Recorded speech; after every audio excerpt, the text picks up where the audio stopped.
चलो अगला लेसन जो है वो है मोठं होत असलेल्या मुलांनो. ये स्थूल वाचन है अनिल काकोडकर इनका. तो इसमें हमें ये बताया गया है कि जब अनिल काकोडकर बार्क में वहाँ पर उनकी पढ़ाई ख़त्म होने के बाद में वहाँ पर काम करने लगे तो उनके अनुभव जो है वो 2 अनुभव यहाँ पर उन्होंने हमें बताए हैं. और वो इसीलिए बताए हैं कि ताकि हम हमारी पढ़ाई में बहुत अच्छे से पढ़ाई कर सकें. ठीक है. और जो भी काम हम लोग करते हैं वो कोई भी काम जो है वो निम्न स्तरीय नहीं होता है. ये समझाने की कोशिश यहाँ पर अनिल काकोडकर जी ने हमें की है. तो इसका पहला अनुभव जब वो हमें बताते हैं तो ये बताते हैं कि वहाँ पर उनका काम ख़त्म हो गया, माने कि ट्रेनिंग उनका कॉलेज जो है वो ख़त्म हो गया और वहाँ पर ही उनको काम जो है वो दिया गया. तो सबसे पहले वहाँ पर उन्होंने ट्रेनिंग कहाँ किया उसके बारे में हम लोग डिस्कस करते हैं. तो ये पत्र में हमें अनिल काकोडकर जी कहते हैं कि जब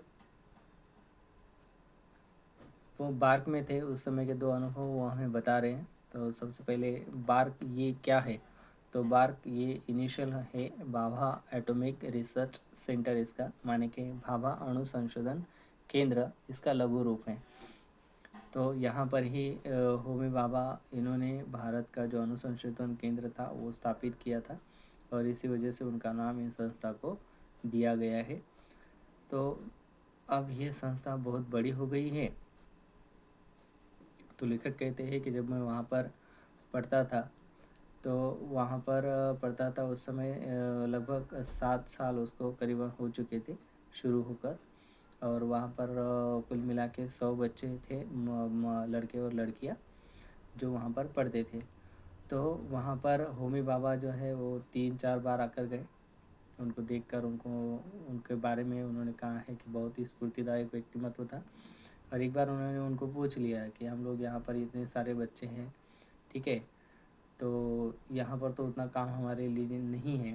तो उस समय उनको होमी बाबा जो है वो कहते हैं कि तुम इनकी मत करो, ठीक है, इसकी चिंता तुम मत करो, तुम यहाँ पर सिर्फ रिसर्च करो और साथ ही साथ कि इसके लिए सरकार को कितना खर्चा आता है उसके बारे में भी आप मत सोचो.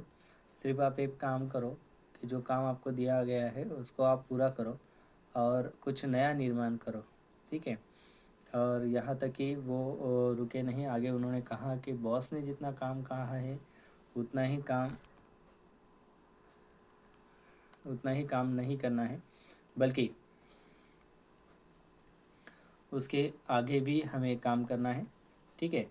तो ये मतलब बात जो है होमी बाबा ने उनको बताई थी.